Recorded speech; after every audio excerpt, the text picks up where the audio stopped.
showing mercy.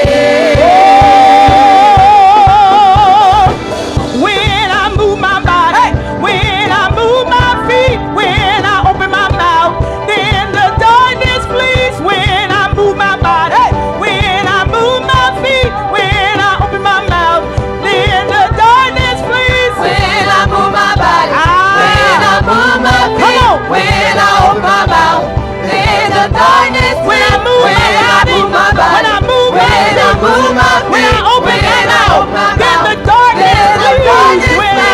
When I move my body, when I move my feet, when I open my mouth, then the darkness flees. When I move my body, when I move my feet, when I open my mouth, then the darkness flees. When I move my body, when I move my feet, when I open my mouth, then the darkness flees. When I move my body, when I move my feet, when I open my mouth, then the darkness flees. When I move my body, when I move my feet, when I open my mouth, then the darkness flees. Say when I move my body, when I move my feet, when I open my mouth, everybody move right here. Come on, come on, come on.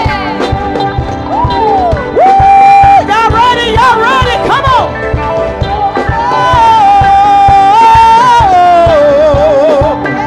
Here we go right here.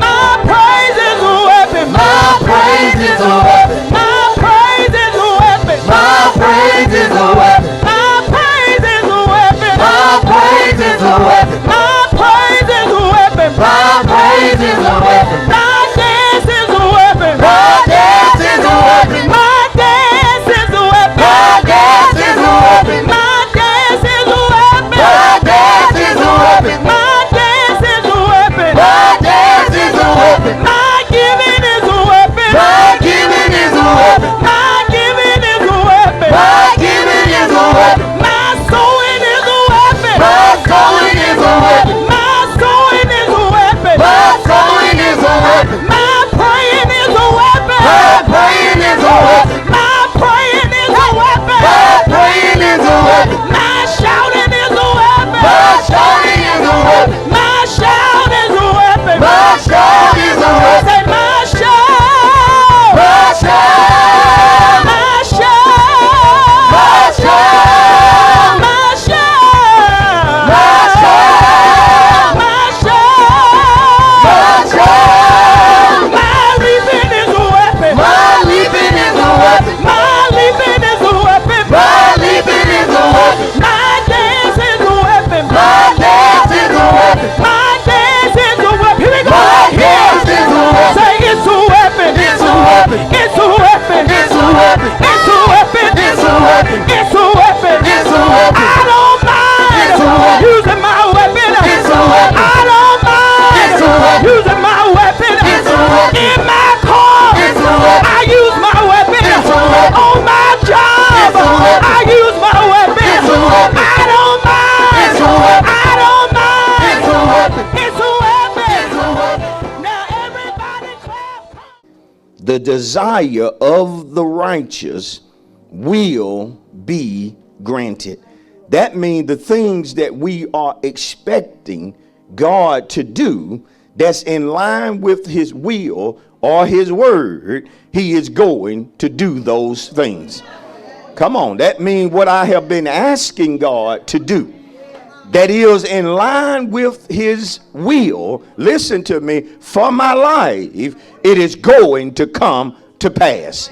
Now see, some of you should be happy already, listen, simply because you've been asking God to do certain things.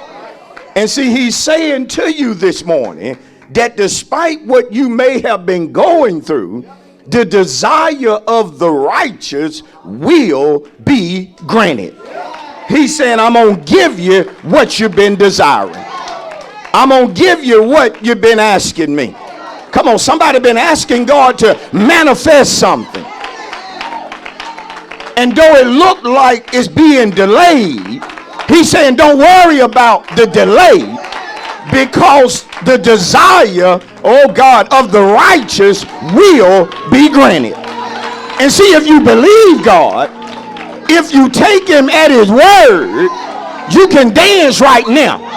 You can shout right now because you have it. I said you have it. Maybe you can't touch it, but you got it through the word. The desire of the righteous will be granted.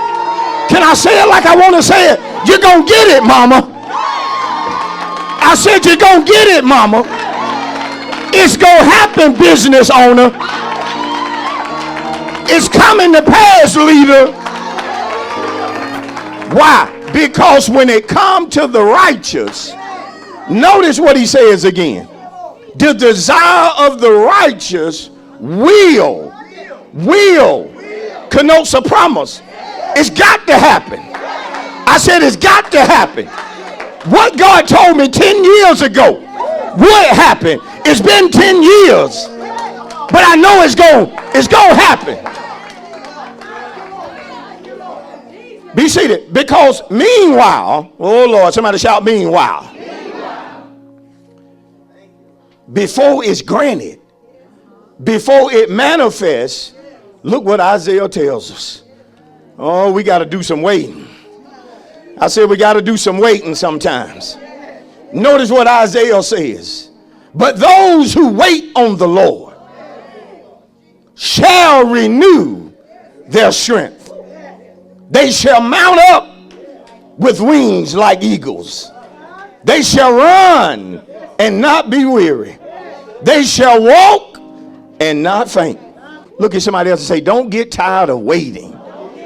Some of you shaking your head, you already know it's your ring. You already know he talking to you.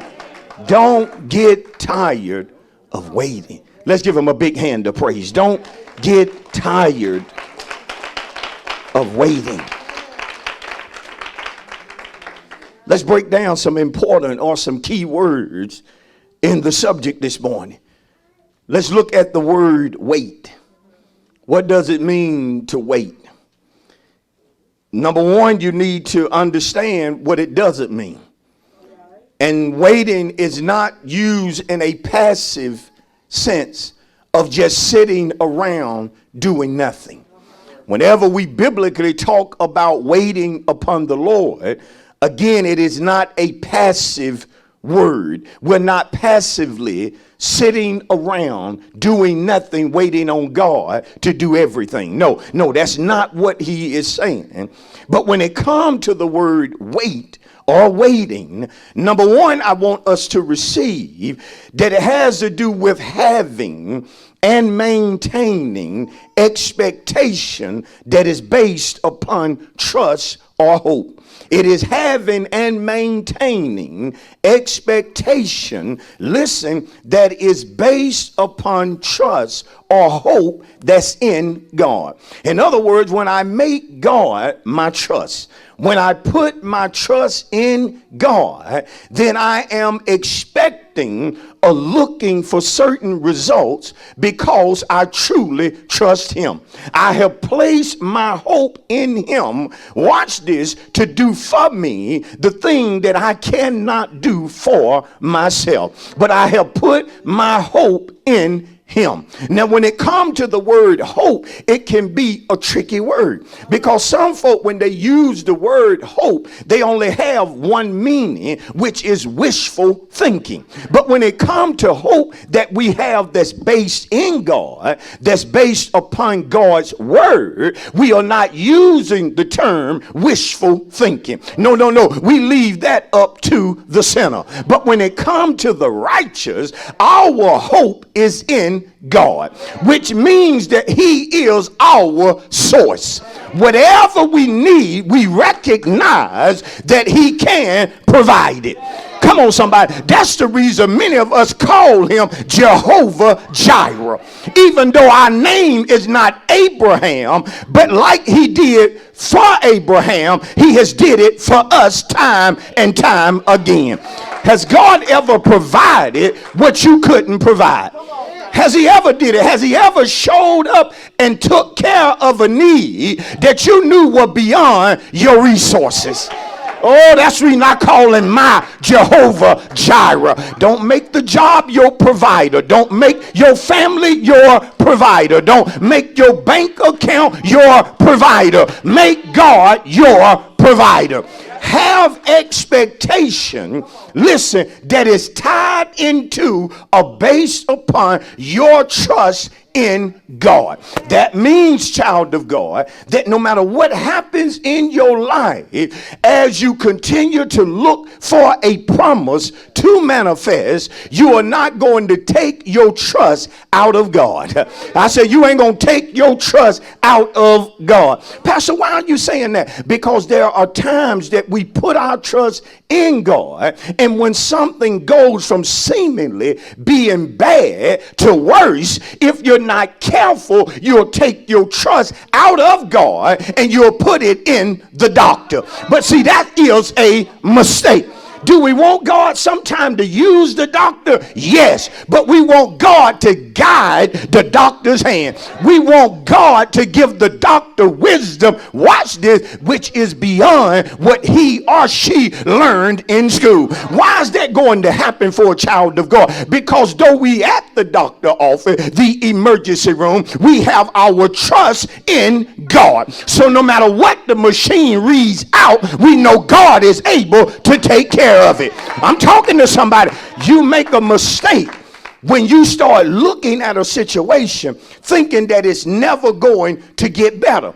Because if that is your mindset or your outlook, you're going to take your trust out of God and you're going to put it in something or somebody who is not as reliable as God is. And so when you're waiting, again, you are having expectation. I'm looking for it to happen according to what God revealed to me. Listen, this is important. That means if God tells me that something is going to happen this week, then I'm looking, come on saints, for it to happen this week. Because that's what he said. I said that's what he said. So my expectation is based upon what he told me. But you have to be careful, because there are times that he won't say when he gonna do a thing. He'll just say no, that it's done. So it could happen this week. It could happen next month. All I know is that God told me that it would happen. Oh, that's when the Bible say don't add and don't take away. If he didn't give you a timetable, but he simply said, I am going to do it, then you trust that he gonna do it. If a situation is looking jacked up, but God tells you that all is well, you just keep saying what God told you. When people look at you funny, you keep saying all is well. Where you get that from? I got it from God. That's what he dropped in my spirit. It is what? Well. But notice that you have to have expectation, but you also have to maintain it. Why? Because when you're in a place of expectancy, things are going to attack your expectation. Things are going to attack what you're looking for. Come on, somebody. So you have to have expectation, but you also have to maintain your expectation. In other words, I'm saying don't lose your expectation. Number two, when it comes to waiting, which is probably the most important definition for this particular message, is that when we are waiting, it suggests that we are enduring through a process. We are going through a process. And some of us don't realize that when you're wanting God or you're looking for him to do what he promised, often God will be taking you through a process.